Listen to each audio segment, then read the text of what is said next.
It is easy to be deceived by seeing someone perform something very well and thinking that they can teach you to perform that very same thing. We are looking for a great teacher, but tricked into finding a great performer instead.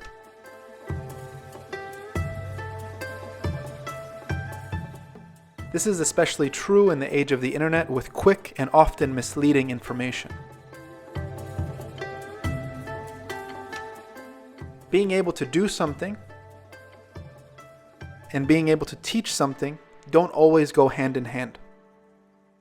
You may understand this when it comes to people with a natural ability.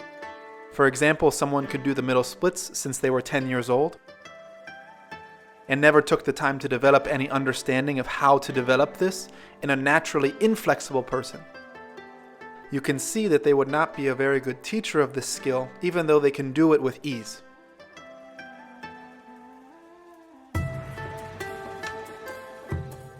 But the same can be true of the person that did work really hard to develop their skills later in life. Just because they went through a process doesn't mean that that same process will work for the next person.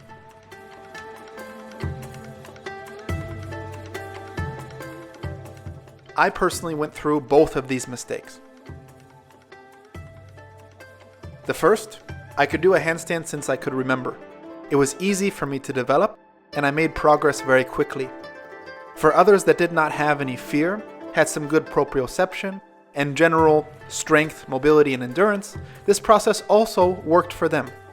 But when I encountered somebody without this strength or proprioception, or they had some fear, I found that the method crumbled on the weak sticks of which it was built.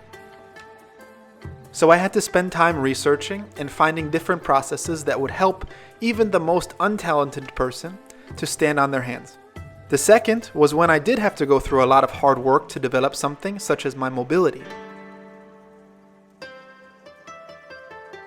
I am naturally inflexible, and it took me a very long time to learn how to become more mobile.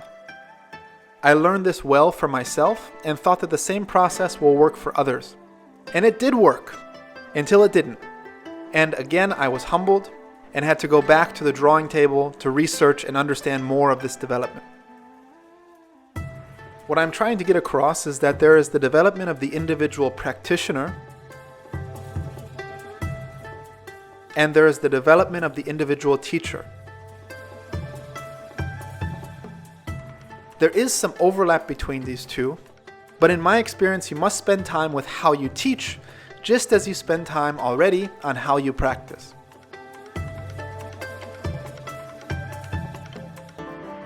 If you don't go through research, investigations, trials and errors in your teaching, then you are going to end up with something that works and resonates with a very small percentage and doesn't do much for the majority of other people.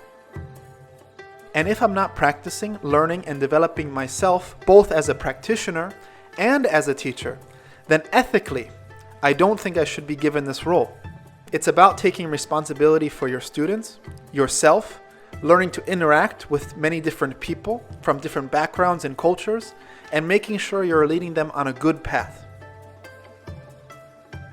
Some of the best teachers that I've had don't actually perform very well. This doesn't mean that you need to be a poor performer to be a good teacher, but that these two things are separated. Thank you for taking the time to watch and listen. I hope it resonates with some of you.